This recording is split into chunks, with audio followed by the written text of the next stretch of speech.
Weekly Download, a podcast about interesting games, industry news. Brought to you by Big Games Machine. One of the things we will be covering today in the show, as usual, for long-term listeners will go, oh, not again. We will be talking about AI. And I did see a piece, it was on LinkedIn, because I had to spend a lot of time on there these days. It was a Bloomberg video talking about, our reporter used a couple of different ChatGPT, Gemini, etc., to ask it what he should buy his mum for Christmas. And basically every answer was like, you should get her a bathrobe or like some kind of like onesie or dressing gown. They pretty much all led with that as being the number one gift for your mum. I have asked for a bathrobe for Christmas, so maybe I am the ideal ChatGPT gift receiver. I don't know. It's just somebody's been you using can't it. go wrong. Well, we can't go wrong, but some of the video game industry facts and figures definitely have gone wrong, as we cover in today's show of the weekly download what has been happening over the year. So in a sense, this is the yearly download, sort of like the big fat quiz of the year for fans of British comedy panel shows, I guess, listening to the show. My name is Jack. I am joined by Megan. Hello. Megan. Welcome back. Hi. Thank you for having me. If you've never listened to us before and you're thinking, who the heck are you? We are two games industry veterans at this point. We've both done our fair share of time in and about the wackiness of the games industry. And this is a show all about breaking down what has happened in the past year this time and just putting a spin on it, giving some analysis, giving some thoughts, having a conversation about some topics that are probably going to be more important than we realize when we revisit this time next year. So I think we should get straight into it. As I've already alluded to, we do have to talk about AI. It has been the year of AI. There's probably someone calling it that. Definitely. It is unavoidable. It's been pretty much everywhere this year. I don't think there's a week gone by that we haven't brought up AI at least once in the written download. So yeah, it's definitely been a topic of conversation, I think. But not just a singular topic. There have been so many subtopics of what AI even means. Generative AI. We're talking about people making whole generated games. We're talking about voice actors being replaced by AI, artwork being replaced by AI. A lot of replacements, which is the big fear here. For sure. And that has led to a lot of different elements within that, from copyright strikes to unionizing. So I think we need to recap a bit on some of those stories now we are here at the end of the year. Yeah, 100%. I think, and I'm sure you agree, I think the first one for me this year that really stood out was the AI voice acting earlier in the year that's kind of continued on. I think, and I'm sure that we can go into a bit more about what happened with it, but that was one that I first noticed where people were having a lot of kind of thoughts that weren't just, AI is here and it's interesting what it can do.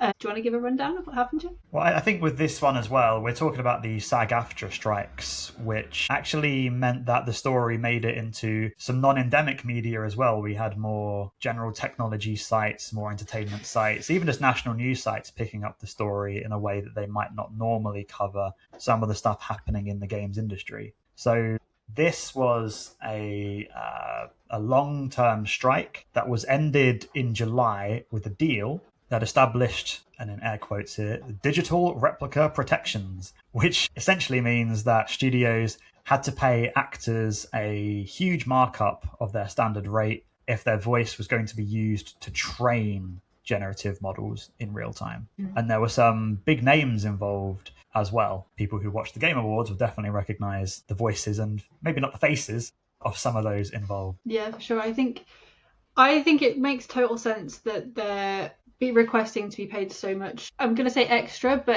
I don't think it really is, because if you think about it, that's only 7.5 projects that they would typically be paid for that their voice could then be in before they're out of money. So I think it's definitely interesting the way that they've kind of wrapped it up. I think it sounds a lot more impressive or bigger than it is to be paid 750% of your kind of standard rate, but I really don't think it's actually going to be that much of a difference in the grand scheme of things, depending on how it kind of takes off. One thing with it, and I'm not sure whether you agree, I think there's still a lot of kind of stigma around using AI voices, whether or not the voice actor has kind of signed up to a program that allows it.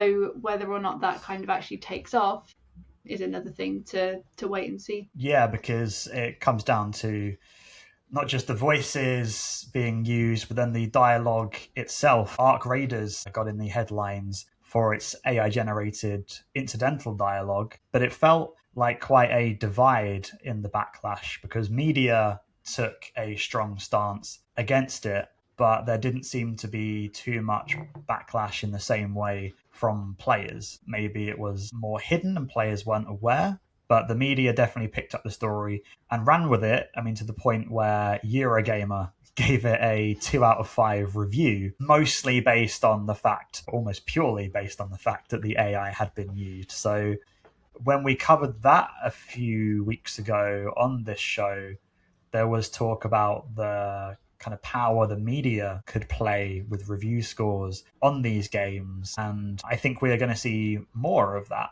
If people are upset about the AI usage in a way that consumers are maybe not, then perhaps we're going to see a much more divide in the review scores, similar to how critics might review films, or Eurovision could have a really popular song with the public and then the juries go, it's absolutely trash. Why are you singing about this? I think we've seen a lot of media in general kind of take, well, especially in the games media, take quite a harsh stance against AI. I think more often than not, we're seeing it shown negatively rather than in a positive light.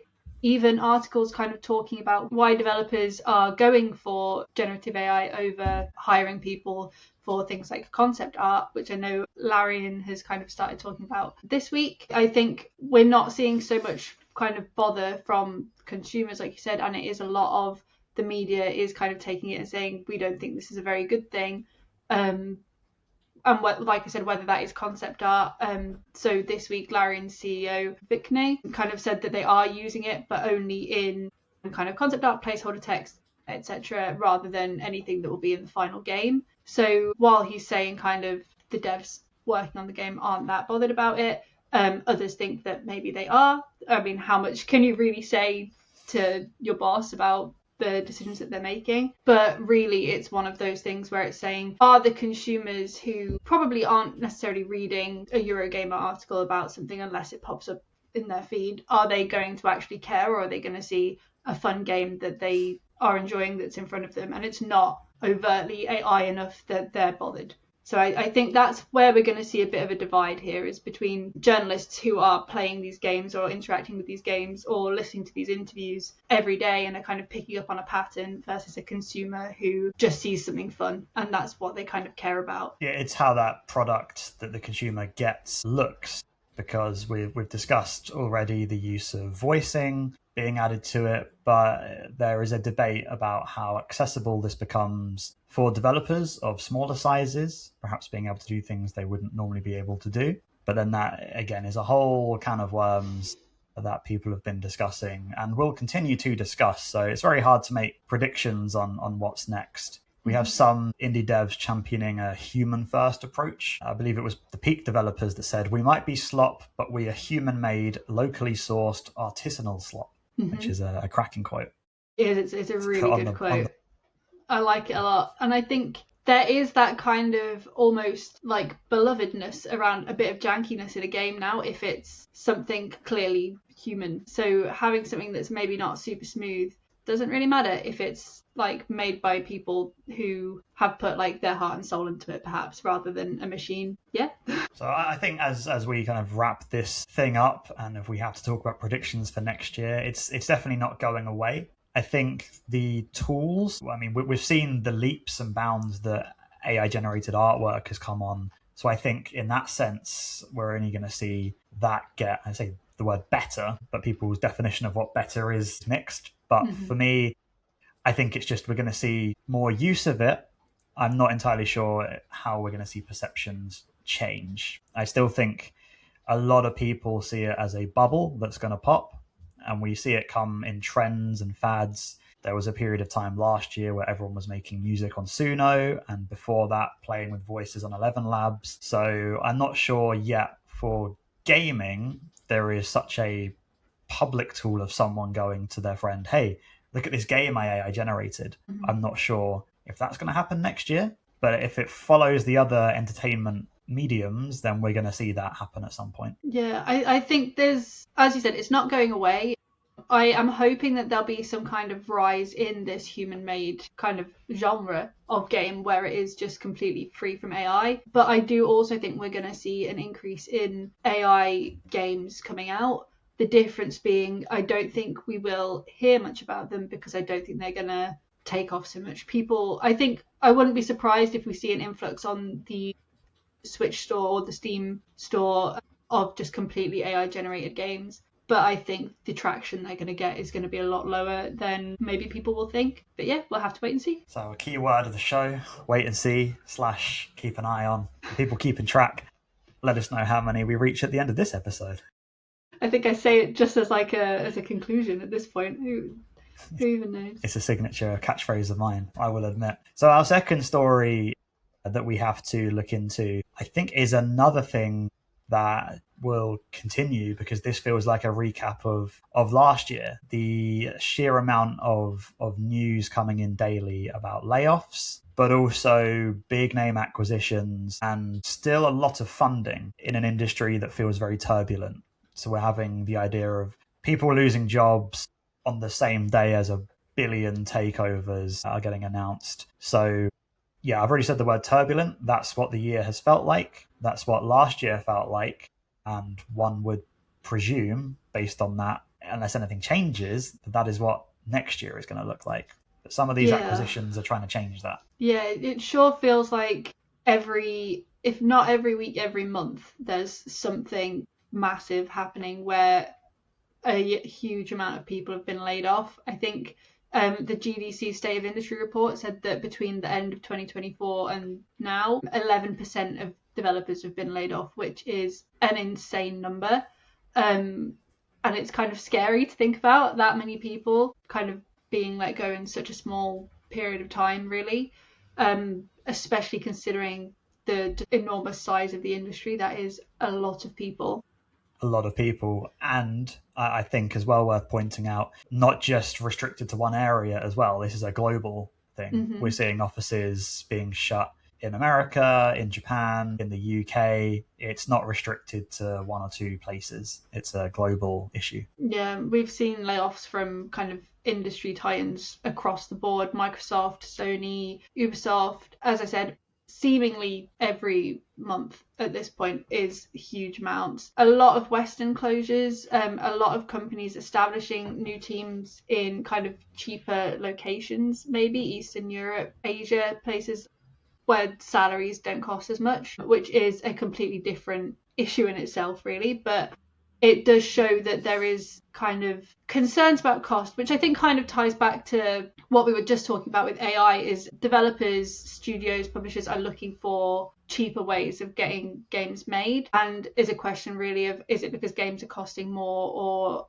is it just that the industry has less money, I suppose? Yeah, I mean, you have to question who is calling these shots as well. We've covered some stories recently where investors are coming in from different areas and they may have certain approaches that they take with things. We hear a lot of games getting cancelled now, even if they are almost finished, in the same way that we hear movies being canned for the same. So Warner Bros. Have spent the year aggressively cutting losses. We've had layoffs at Monolith, the Wonder Woman cancellation, Multiverses was hit with layoffs as well after coming back from the dead and relaunching.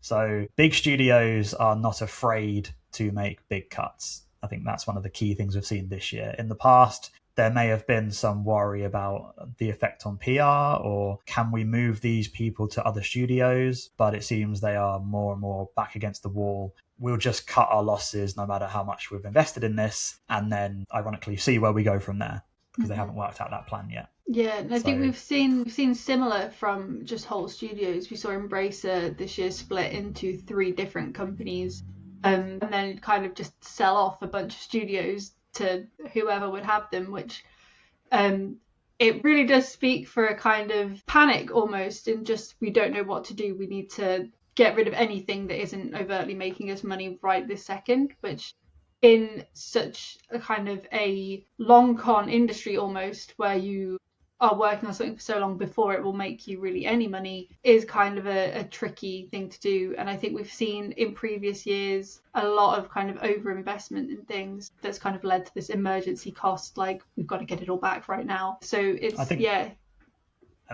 the emergency cost there is a really good way of describing it, because that feels how the approach is taken to some of these rescue payments, as it were, for Tencent, for example, has moved away from quite publicized, loud buyouts and is instead funding struggling indies or double A's, however you want to talk about the space. At the same time, they're still collaborating with some of the bigger names that on paper they are now bigger than. Ubisoft its IPs are now part of the Tencent umbrella, and Tencent has been investing as well in Helldivers at the same time. So there's a real interesting view there on, we've talked about studios mainly looking eastwards to find their talent and their new developers to work on projects, but going even further eastwards for Chinese funding from the likes of Tencent. And again, something to keep an eye on as we see funding sources coming from newer places than they had done before. We've also seen this year a lot of minority stakes being made. So Sony, for example, taking a minority stake in Bandai Namco so that they can secure some kind of anime game synergies with them, which I think is another really interesting thing that's kind of come up, where it's not all just layoffs, but there is still some level of Bandai Namco thinking, how are we going to get some funding, partner with Sony, they can have some anime games and we have a bit more security. We'll have to see. It's a wait and see as to how that kind of pans out in the coming years. I think it's bigger companies kind of being a little bit greedy, but not to an extent that there's that much risk with it, I think, which is interesting to see. I mean, one of the biggest ones we have to reference before we wrap this up, Scopely buying Niantic's entire gaming division for almost $4 billion. Huge. That is, again, we talk about monopolies in the console sense. It's always been very interesting in the mobile sense that there are some big companies, but it really depends on the genre that they're making. And no one has quite yet figured out the augmented reality genre like Scopely did. Niantic did, and now Scopely just owns that.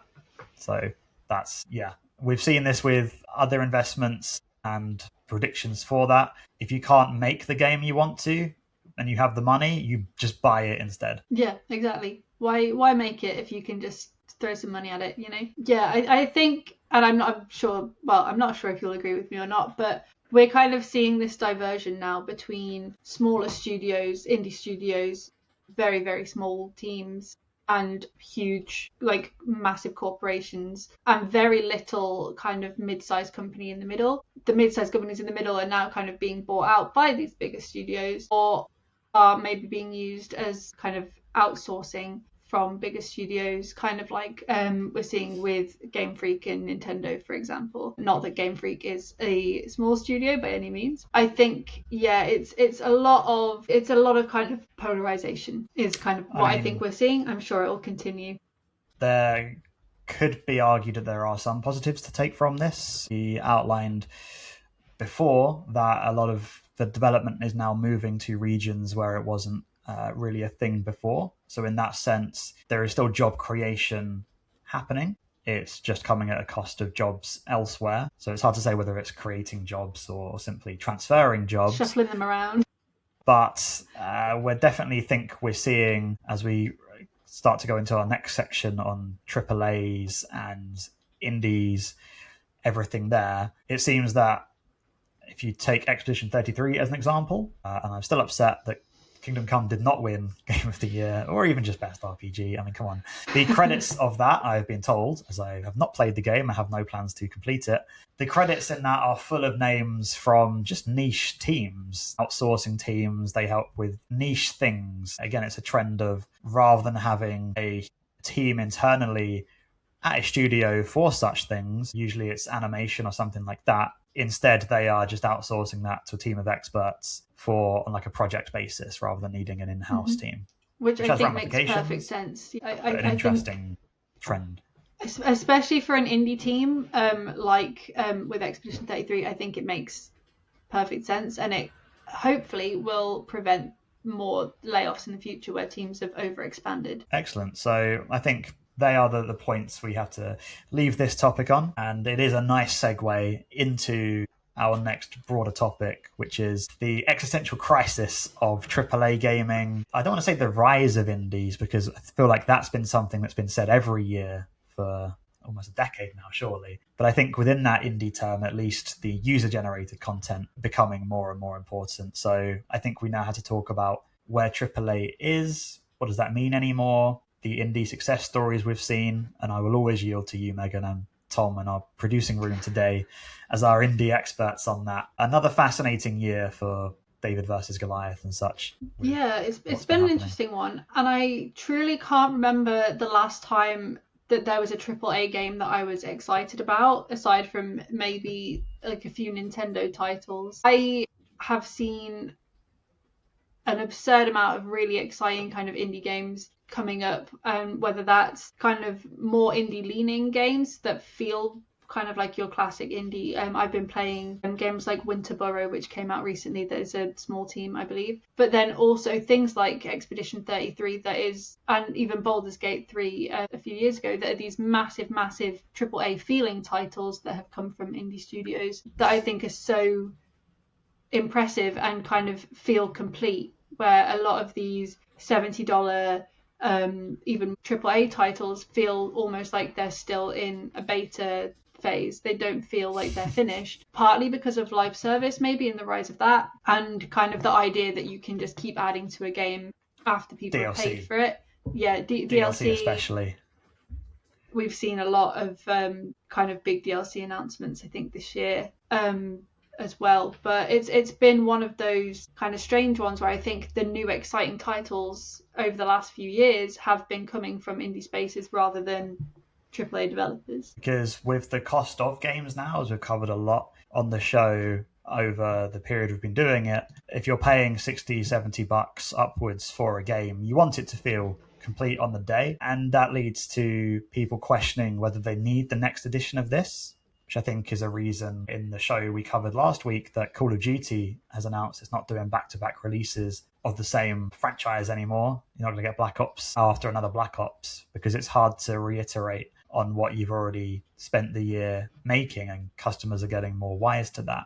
Mm-hmm. So we don't know if it's going to be an effective strategy, but it's definitely something that the industry is becoming more aware of, because I say this is a very jaded Pokemon fan. Previous times I would have gone, yes, I need to buy the new Nintendo console in whatever form so I can play Pokemon on launch. This year, I'm not buying a Switch 2 just to play Pokemon. I don't want either. And so I'm just one person, but I didn't. I made that choice. So people are making these decisions now, and it's up to devs and publishers to work out how they can get that money instead. So. Yeah, 100%. And I think we are kind of seeing devs kind of realize and panic almost about the fact that if their game isn't feeling polished, then less people are buying it. And we're seeing things like premium editions come up, which are a way to get those dedicated players who are going to buy the game regardless, paying an extra 10, 20, 30, maybe even more pounds to get it 3 days early and some extra in-game skins or something equally kind of unnecessary just to kind of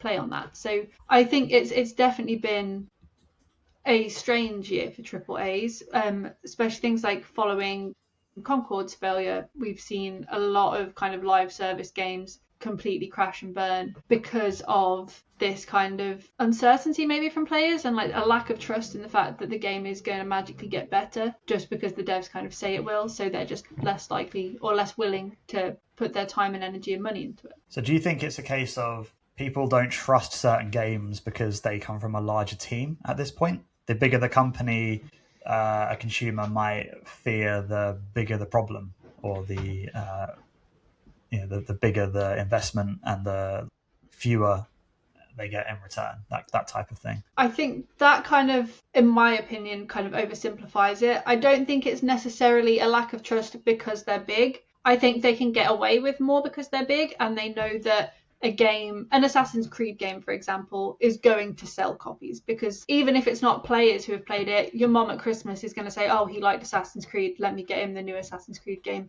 for example. It's going to do well regardless. I do think that players are maybe a bit less willing to accept things like accept bad games from these big developers, and I think they're less likely to trust that they'll fix them because they know that they can get away with it. So even if they say, we're going to make this work better, we're going to implement these new features, will they do it in any timely matter? Is it going to be included in a paid DLC where you have to do something completely different to access it? It's not the case every time, but I do think it is something that has kind of been brought up more recently that we have to consider more now when we're buying games. Is it better to buy one $70 game that might not work, or support 3 indie titles that will probably have both good gameplay anyway, but also good kind of customer support, and the devs are interested in hearing what you have to say? But yeah, it's a very strange one. I keep saying that, but I think the shift this year especially has felt like people are looking more towards indie titles, both as consumers and also in the media, which we haven't seen so much in recent years. Yeah, you talk about the media. There's 8, I believe. 8 of Steam's top 20 most played titles are considered indie/play. And as I've already touched on, being salty about Kingdom Come not winning the awards, a lot of the end of year awards and conversations have been dominated by Expedition 33, Silksong, Hades 2, Blueprints, rather than some of the big names that when January came round and we saw all the big names of games coming out this year compared to them. So that talk of users having their say, I think, brings us on to user-generated content, which has been the big one this year. Even more prescient this year. Roblox, Fortnite Creative have become legitimate competitors for player time on their own. Yeah, I think that has blown minds and bank accounts. Yeah, it's been crazy. I think seeing games like, is it To Build a Garden? I can't remember the proper name of it, but To Grow a Garden on Roblox, hearing them being talked about on the radio in the morning, or having like absurd player counts for a game that's like made it's a game just within a by game. players. Yeah, it's a game within a game. Is crazy. I think Roblox forecasted it to make $4.8 billion, which is crazy. And there are games, AAA games, that won't see that much money. This is made by just Roblox users who have used existing assets, maybe made their own assets, but it is ultimately just someone creating something within an already existing framework. And with the tools it's crazy, available it's to mind-blowing. them. Because at the start of the show, we talked about AI-generated games. If people have a desire to make things and create things, but don't have the knowledge, what tools are available to them? This isn't AI-generated content, it's user-generated content, and that is much more acceptable among the public and the media. So we talked about our predictions for AI with a wait and see, and we think it's going to continue. The user-generated content has to follow the same path. That's not going away anytime soon because it's already much more available to younger users, especially, who may not even be aware of all the AI stuff just yet, outside of I can generate funny pictures. But the stuff they can sit down and actually make, again, we're going to see a lot of people get involved with that. We saw the impact Minecraft has had on the industry as people grow into developing games. Mm-hmm. This surely has to follow the same pattern. Yeah, I think it really shows an interest in kind of younger generations in having something made by their peers, maybe more so than something made by a computer. I think Roblox paid over $316 million this year to creators. So this is something that they can do to make money. They're not doing this just for fun. It is a career almost. And I think it's going to be a challenge for kind of traditional studios, developers, publishers to kind of maybe bring these UGC game creators back to the traditional game development space in future years. It's a really interesting kind of twist, and I think something we haven't really seen so much of before this year. I know there was Dress to Impress on Roblox, which maybe towards the tail end of last year started to really take off, and from there I think it's just become this huge phenomenon of massive games that wouldn't exist if the Roblox platform or the Fortnite platform wasn't there, which is unbelievable really. And I think it could be a really good way to get young people interested in game development if there are jobs going in 5 years, who knows at this point. But I think it's a very interesting twist. Do you think it's an effect or a symptom, a cause from the prevalence of TikTok and the attention span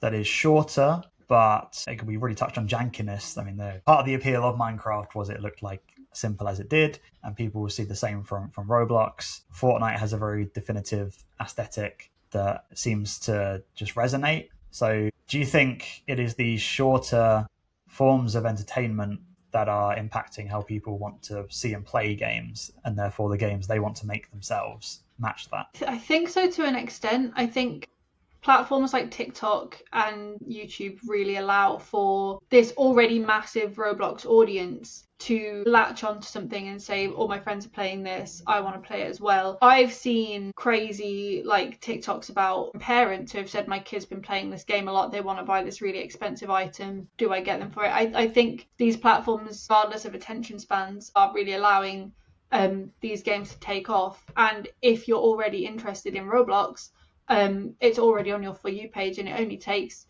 2 or 3 videos to just come up organically of someone playing to steal a brain rot or whatever else it is that the big games of the moment are, for them to go viral and have hundreds of thousands of kids jumping on and playing it. I do think that it is, to an extent, a symptom of, what am I trying to say? I think it's a symptom of people wanting something that feels familiar. They already play Roblox, they know how it works, and therefore these games just make that something a bit more exciting. They're not going to take a risk on that new, which might restrict on the genres that they're going to be interested in, because we've talked a lot already about what makes an RPG, and if Kingdom Come doesn't count, Expedition 33 does. Are we going to see people making such games based on what they've grown up playing on their phone, playing through Roblox? I'm not sure. Yeah. So that could have a massive impact in a generation's time if we did a generation review quarterly. The last decade of games download, industry. But what genres we're looking at. So to say the catchphrase again, one to keep an eye on. For sure. I do wonder if we'll see maybe a rise in these kind of game libraries, a bit like UFO 50, where you can jump in and out of a lot of different experiences quite quickly if you're wanting that. If it's an issue of someone not wanting to play a big 40 plus hour RPG, but instead be able to hop in and out of different things. So maybe that's something to keep an eye on. Well, I say lots of games to be made, lots of games already existing. As we hit the rapid rundown, as we end the show, the Switch 2 broke records. You count yourself among those? I do indeed. Record breakers. Do you think that's sustainable? Will it continue? Because I think, much like arguments with the PS5 when it first launched, bit of a smaller library to work with. You see a lot of people going, well, I've got Mario and don't like the new Pokemon. What else is on there in terms of the big names? So we've seen this absolutely kind of insane 10.3 million units sold number, and I think there is room for it to grow. I do think that people saw with the success of the original Switch that it is this kind of comprehensive console. You can play it on the TV, you can take it on the go. The library is pretty consistently good, at least with first-party Nintendo games and kind of the bigger titles that you're seeing on there, despite the occasional slop in the eStore. But I do think it might kind of slow down a little bit. It has kind of picked up the hype of everyone that was really eagerly waiting for it. I know I was, because my console is absurdly old at this point. I got it when it first came out. I've never replaced it, and I think it's just going to be one of those a lot of people have been waiting for years for a new one. Of course, Nintendo is forecasting quite a heavy number of sales. It's thinking almost another 10 million by the end of the financial year, 19.3. So it is quite a lot. But yeah, I think it's going to struggle to hit the same levels that the first Switch did, just because a lot of people who just have the console to play occasionally aren't going to be worried about upgrading until their console dies, essentially. Agreed. Like mine was doing. So as someone who didn't get the OLED Switch when it came out, I was due an upgrade. But yeah, it's going to be I think a harder road for it to match the success of the first one from here. Well, some people might be waiting on their favorite influencer to tell them whether to upgrade or not, which brings us on to our next topic of streamers in particular really pushing the viralness of co-op games, which continue to peak in popularity. I say with peak. Nice. We've seen a lot of these types of games, which is interesting because I feel for many years the idea of co-op was considered dead. Split screen gaming was never going to be a thing, and people playing games together in the same room, especially when COVID hit. Very interesting to see this cycle round again if everything is a flat circle. So co-op games, are they going to continue to be popular? I hope so. Let's see. I'm enjoying seeing people kind of pushing towards playing together again, rather than, I think there was quite a push towards solo game experiences for a while a couple of years ago, and I'm liking the change. Some other really quick ones to hit, just for noticing, keeping an eye on. Rockstar's union busting. There's a lot of industry unrest that came before and after that. Tencent and Sony have just settled in court, which is a story we've been covering for a number of weeks. So I look forward to hearing more about that again. And then Amazon has decided maybe we don't want to be involved with the gaming anymore. Something we're hearing could be similar with Netflix as well, and part of their acquisition, and not being involved or doing much with their games. So again, it's been one heck of a year. It's going to be very, very interesting to see how much of this is going to be the same again next year. Well, like the end of the year, that is the end of the Rapid Rundown, and therefore the end of the episode. So thank you everyone for listening. Megan, if they want more of this and they don't want to wait another year, where can they get it more frequently? If you just haven't had enough of us at the download, then you can subscribe. We have 2 different ways that you can get this straight to your inbox. You can either sign up on our website and you'll get a daily download just delivered straight to you, or you can subscribe on LinkedIn and we will give you a comprehensive rundown at the end of the week with all the biggest stories that you need to know straight on there. As usual, we will be linking all the stories in the description of whatever pod platform you're listening to, so you can get straight to the source. And that wraps it. If you want cranberry sauce, apple sauce, whatever you like to have at this time of year, we wish everyone who's listening a very happy holidays from us to you. And we look forward to you listening again in the new year.